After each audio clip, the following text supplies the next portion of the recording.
विकास कामांची बिलं 24 मार्च पर्यंतच सादर करा अशा सूचना पुणे महापालिका आयुक्त डॉक्टर राजेंद्र भोसले यांनी सर्व विभाग प्रमुखांना दिल्या आहेत। विकास कामांची बिलं सादर करण्यासाठी मुदतवाढ दिली जाणार नाही अशी तंबीच पालिका आयुक्तांनी दिली आहे।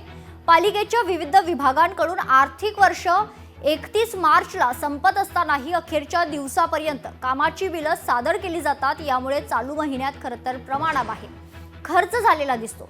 हे प्रकार बंद करण्यासाठी 24 मार्च ही अंतिम मुदत देण्यात आली आहे। त्यानंतर मुदतवाढ दिली जाणार नाहीये।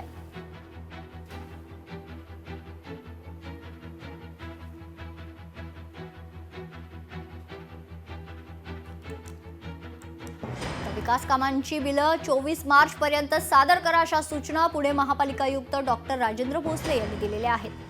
विकास कामांची बिलं सादर करण्यासाठी मुदतवाढ दिली जाणार नाही अशी तंबीच महापालिका आयुक्तांनी खरतर दिलेली आहे। पालिकेच्या विविध विभागांकडून आर्थिक वर्ष 31 मार्चला संपत असतानाही अखेरच्या दिवसापर्यंत कामाची बिलं सादर केली जातात। यामुळे चालू महिन्यात प्रमाणाबाहेर खर्च झालेला दिसतो। हे प्रकार बंद करण्यासाठी 24 मार्च ही अंतिम मुदत देण्यात आली आहे। त्यानंतर मुदतवाढ दिली जाणार नाहीये। लोकशाही मराठी ऐका, पहा, जागरूक रहा।